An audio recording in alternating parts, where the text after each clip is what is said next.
Hi, and welcome to the New Property Show. I'm Steve McMenamin.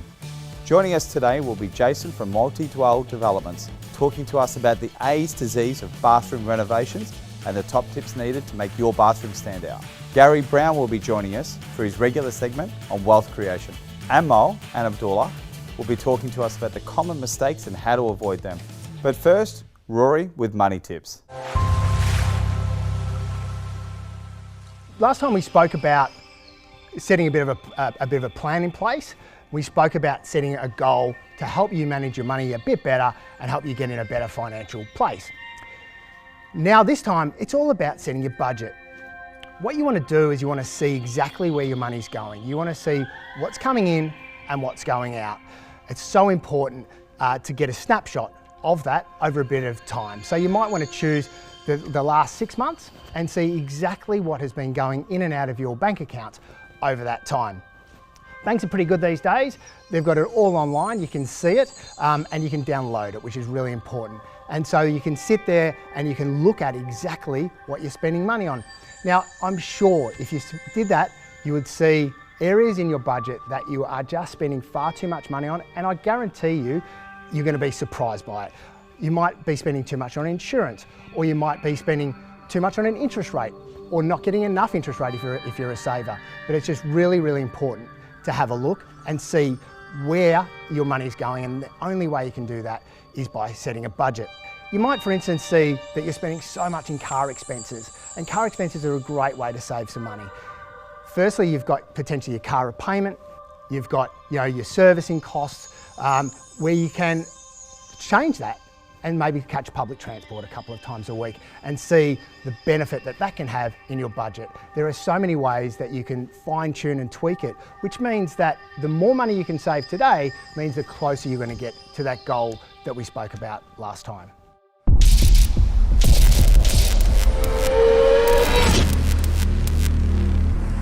Jace, thanks for joining us on the New Property Show. It's a pleasure to have you here today. Thanks, Steve. It's a pleasure to be here. You're a builder. How'd that come to be?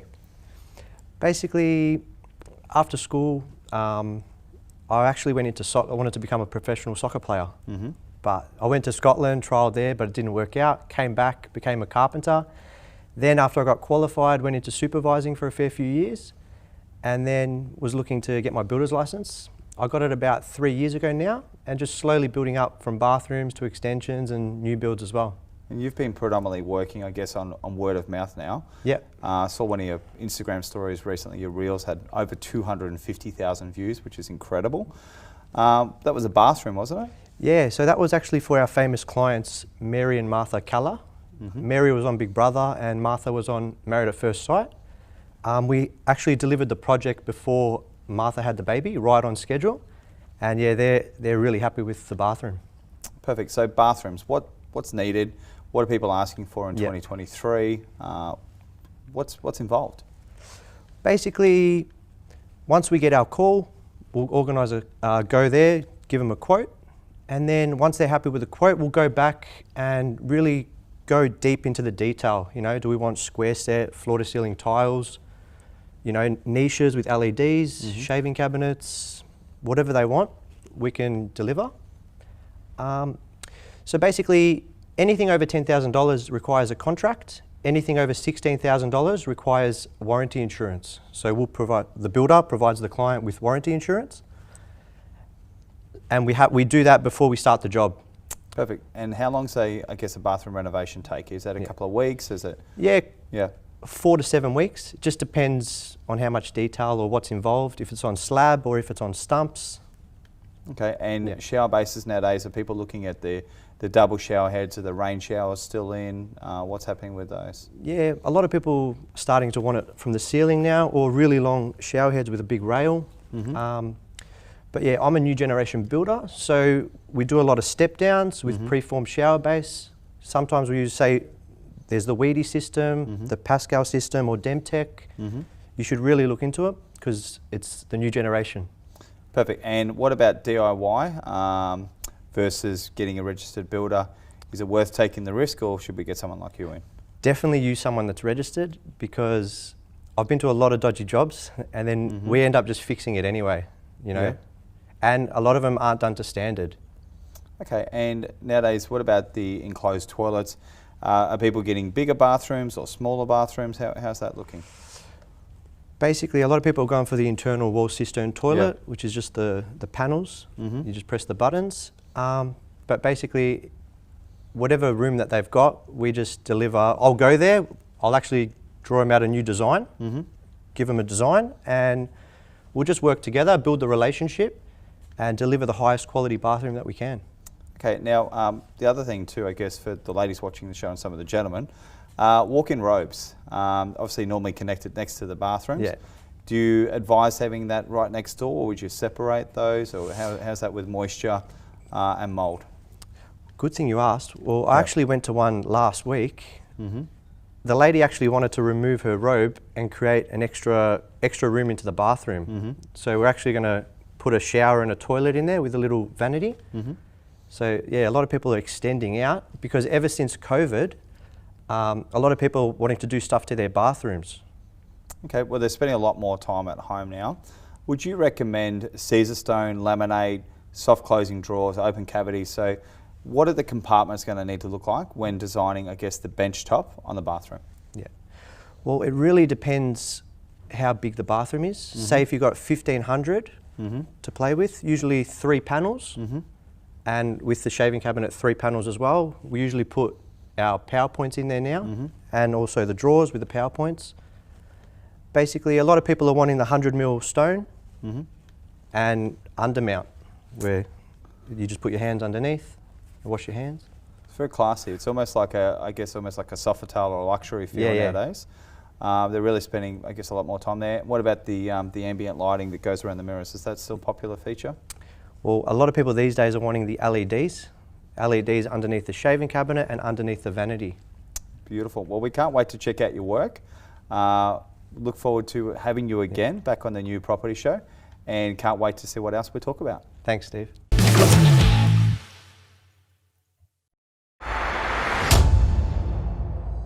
On today's segment, we're going to talk about trust and buying an investment property under a trust. But first we have to talk about CGT discount and how that applies to a trust.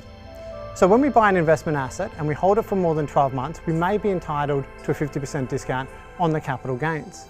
With that in mind, the capital gains has to be passed through the trust to an individual.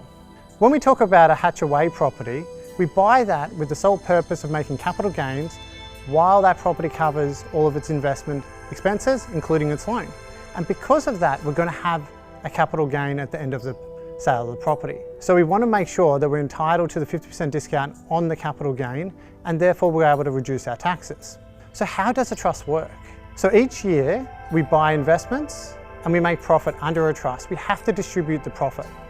And because of that, we get to distribute to the beneficiaries. It can be the mum, dad, parents, children over 18, or a company.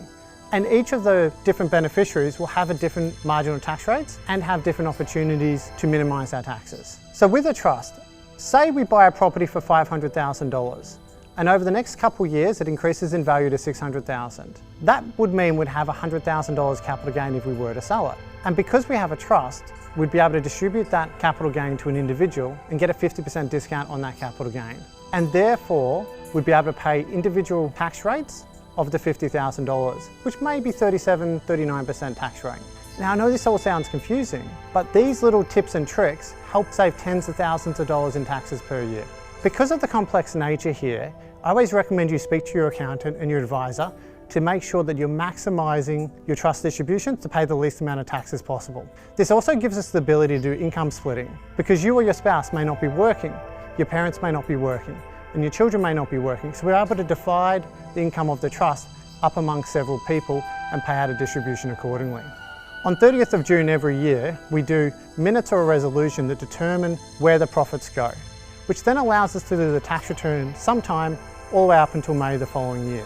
One of the big questions I get asked about a trust is, can I get finance? And I always go back to the mentality, if you can get finance under your personal name to buy a property, you can get it under a trust. However, you need to go speak to your mortgage broker or the bank to get correct information. This is why it's so important to partner with professionals over the next 10 years to make sure that the next 20 years and 30 years that you're invested correctly.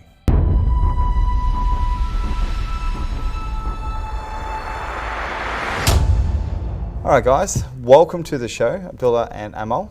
Thank you for joining us on the New Property Show. Today we're going to be discussing, I guess, common mistakes when purchasing a new property, wealth creation, and of course 3 asset classes. Thanks, Steve. Thanks for having us on. Look, when it comes to becoming a property investor in the market, I think it's really important having an investment portfolio that's diversified, right? So a lot of clients or a lot of investors, when they get in, they sort of have a budget and they don't know where to buy, and some people just buy their next door neighbour's house because it feels more comfortable and they can see it and touch it and feel it every day. But I think, looking at what type of property will suit your lifestyle and making sure that the property you buy doesn't compromise your quality of life.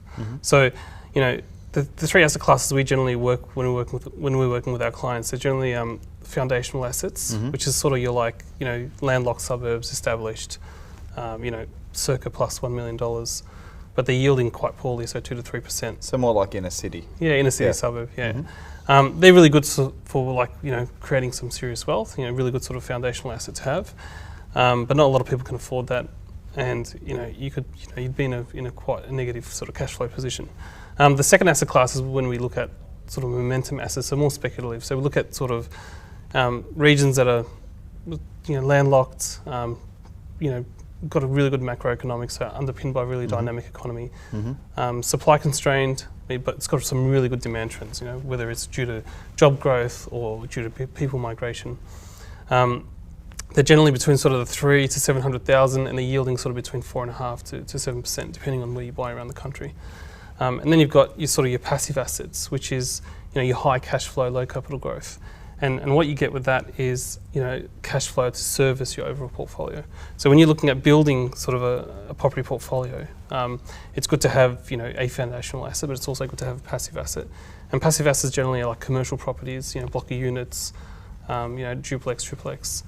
So yeah. So they typically got more tenants in them in the passive asset. Yeah. But as you said, experience low capital growth.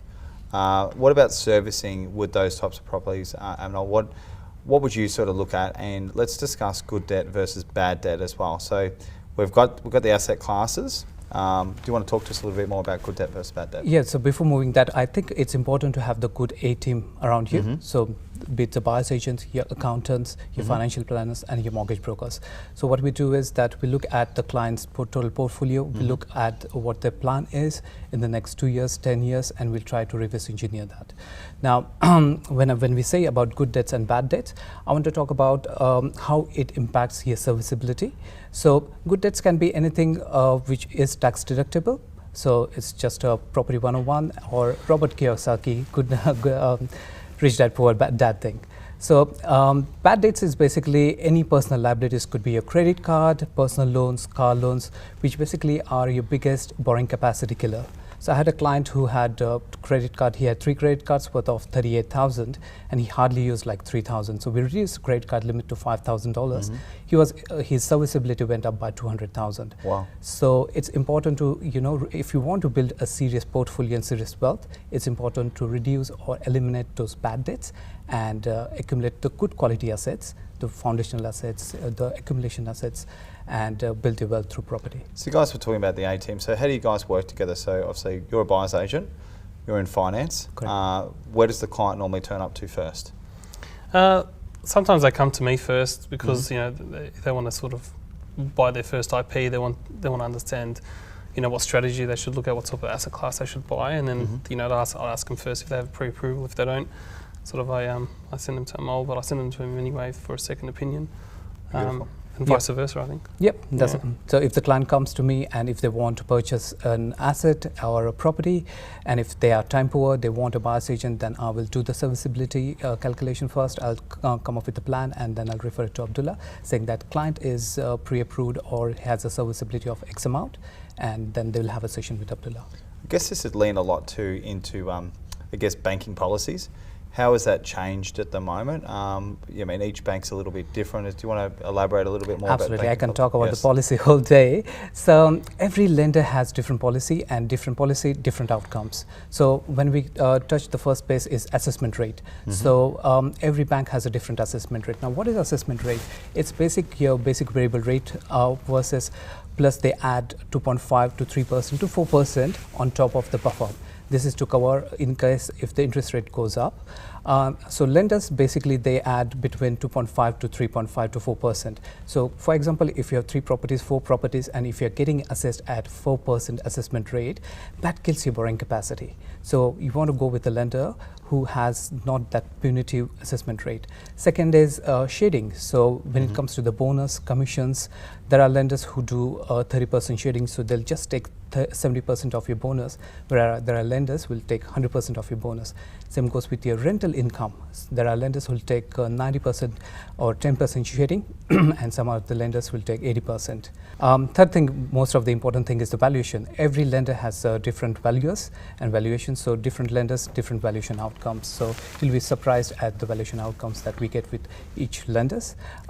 Fourth, and one of the most important things is, especially if your investment property is on interest only, there are lenders who will take your repayment as P&I into consideration, whereas some lenders only take what your actual repayment, which is your interest only repayment, and that impacts your serviceability big time.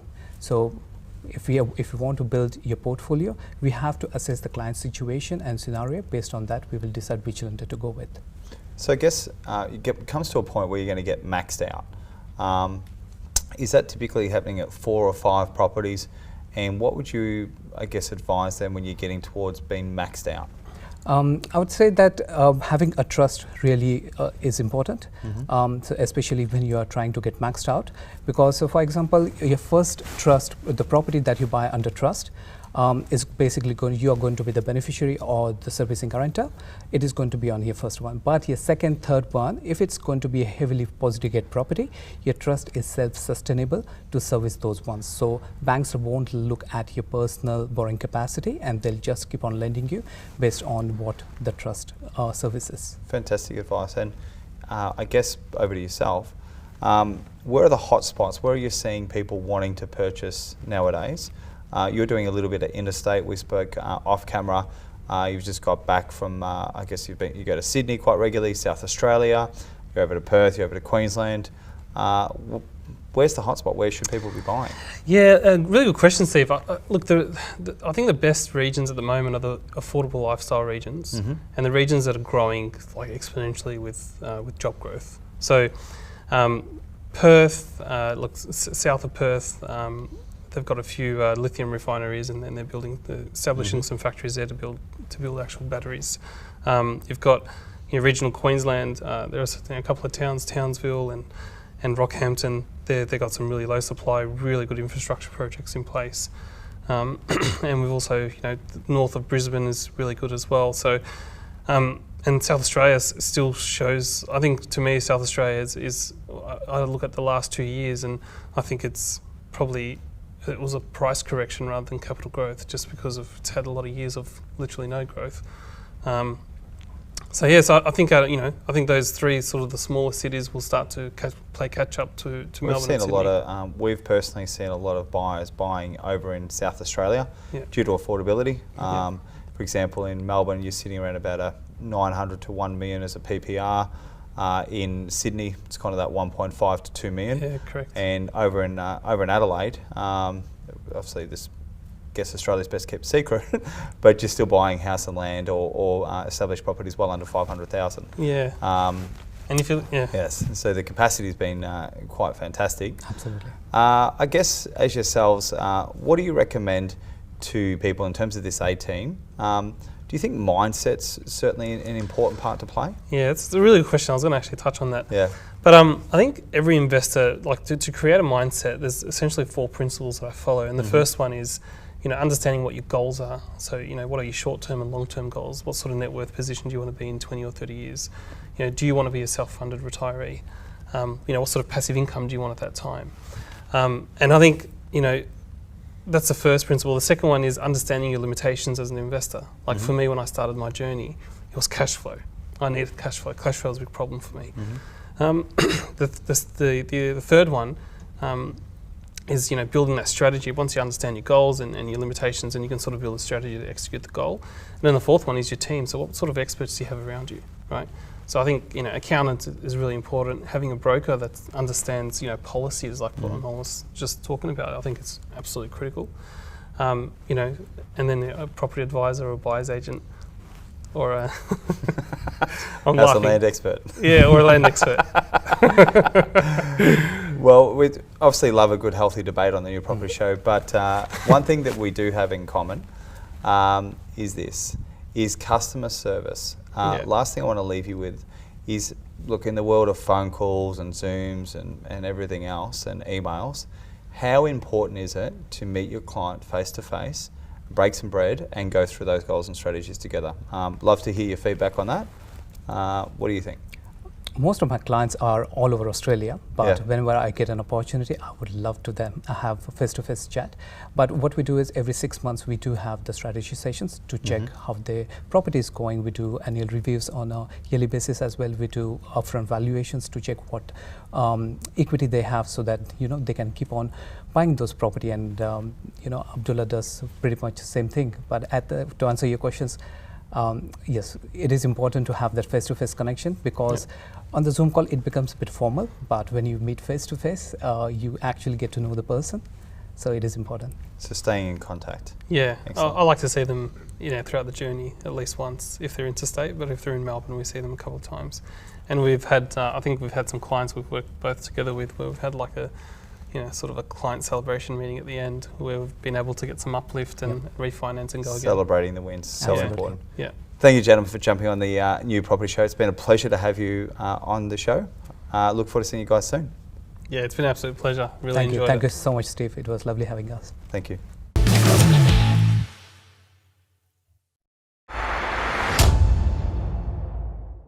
Buyer's agents, are they good? Are they bad? Or are they ugly? No, jokes aside, guys. Buyer's agents. A good buyer's agent is going to provide value, and the value they provide is going to far exceed that of what it costs. So the upfront cost, again, over a 5-10 year period of the value of the property is going to be immaterial to the decision to buy it. So if you get the right property with the right advice, it's going to be a quality investment. Perfect. Thoughts? Great answer. Definitely agree. We're actually doing a job at the moment in Port Melbourne through a buyer's agent, and they've made the whole process real easy for a client from Sydney. So they've just purchased, we're renovating, exceed the value, resell, make a profit. Very simple. I feel that it's more like a gardening. You can do it yourself, but you need to dedicate time and effort, or you can get a gardener who knows what to do, how to do it. There's a bit of knowledge which is involved in this, and of course that knowledge base, especially if you're a first-time investor, you need a bit of hand-holding, and that's where buyer's agent will add value. I think too that I guess one of the most important things with using somebody is relationships. So one of the keys though would be relationships with the agent. So it's so important the buyer's agent actually gets along with the real estate agent, because if they could actually open doors or sometimes go against you. Yeah. Do you find that happens sometimes? Yeah. Look, I think a really good buyer's agent is someone who can sort of build relationships quite well and build trust, because your clients at the end of the day is going to leverage off that trust and leverage off the knowledge that they bring.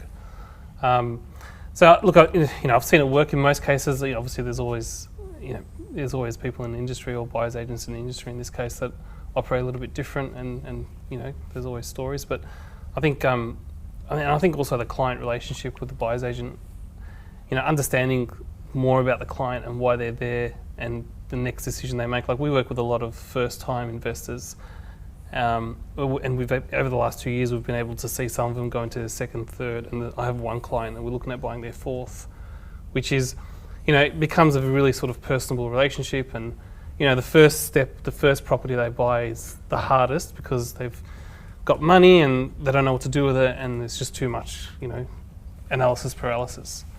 And they don't know whether they should buy a brand new. Sorry, that's okay. House and land. House and land. Which look, I think house and land has its own merits, but it always depends on, what is your end goal and what sort of cash flow position do you want to be in, and do you have the ability where you can, do you have a really good exit strategy? I wouldn't say all established properties are good.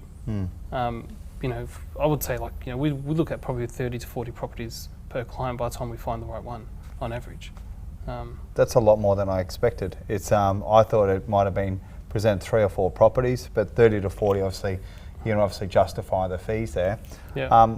Do you charge your client up front like a commitment fee, or how would that work? And what's your thoughts on that? Do you think, what about the guys that work for free, like a real estate agent, until the transaction? I guess one's transactional and one's invested in the person. How do the fees sort of work with your client, and what's the brief? Yeah, that's a really good question, Steve. Look, we always take a fee up front just to gauge that sort of commitment, and once they make that payment, then they're not fully invested until they make that payment. And then once they've made that payment, then there's an accountability. Then we're serious, and we're closing a deal in the next 8 to 9 weeks. I think the first step of every process that we take is we actually look at the client profile, and before we establish the brief, we look at their profile and understand what sort of investor they are and what sort of cash flow position are they in, what's their growth look like over the next 10 or 20 years, what sort of, where do they want to be when they retire, and then we sort of reverse engineer that, and then we allocate an asset class for them, and then based on that asset class, then we establish the brief and look at what region to buy into. I'll give you an example.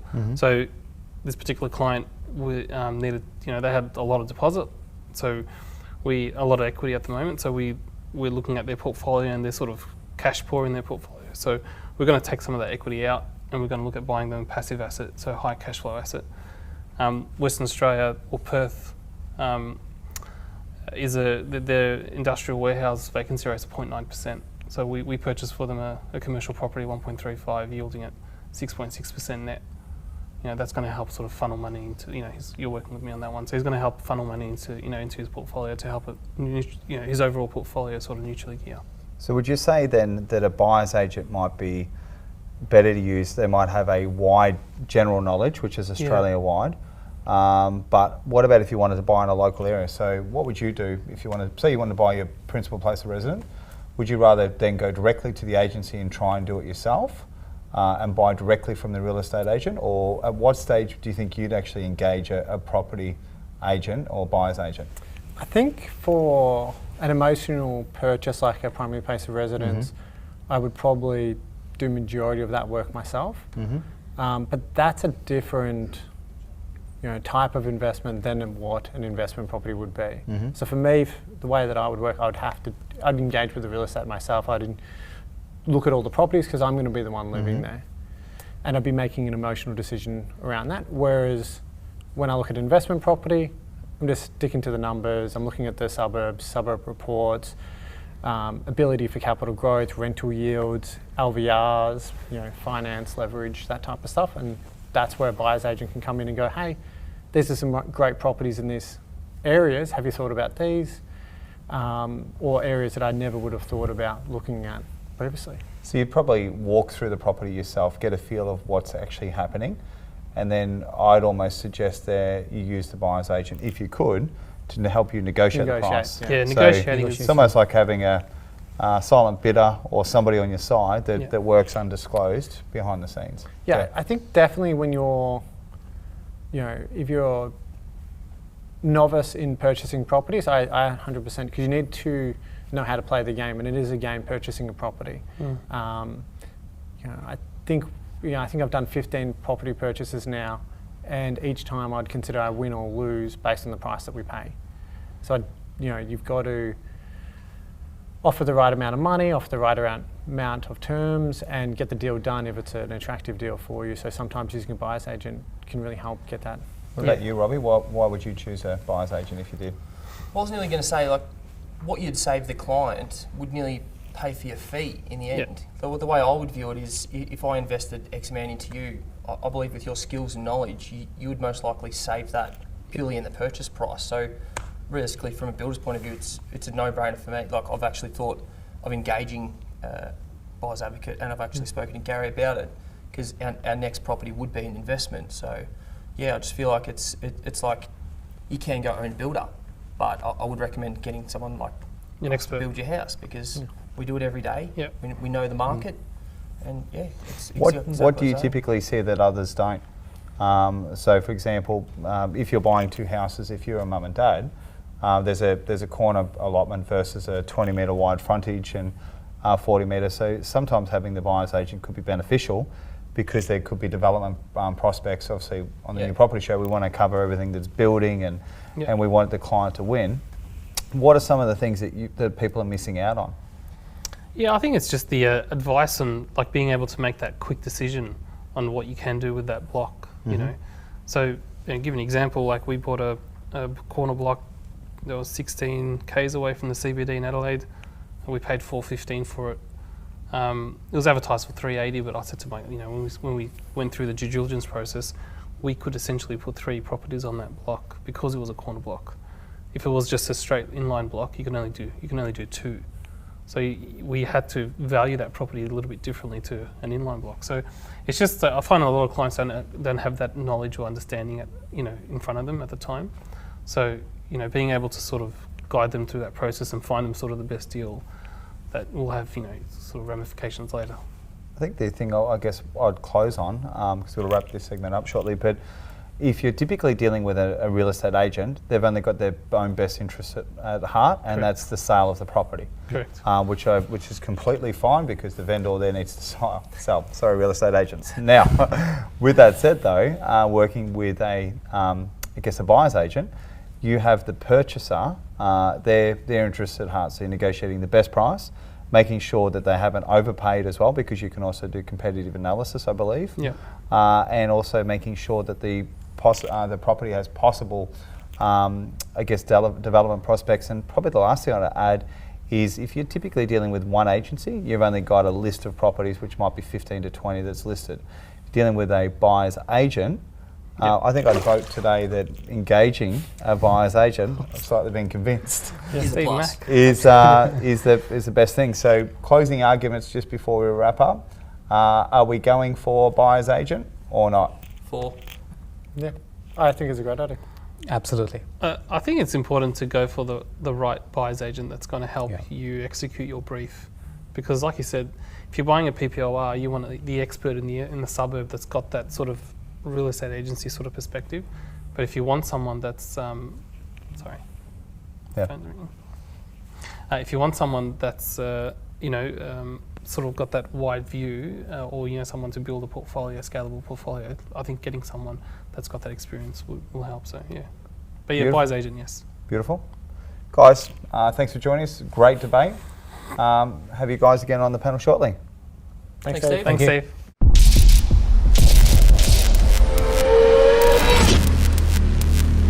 And that's all for this week. And thank you for joining us. We'll see you again next week.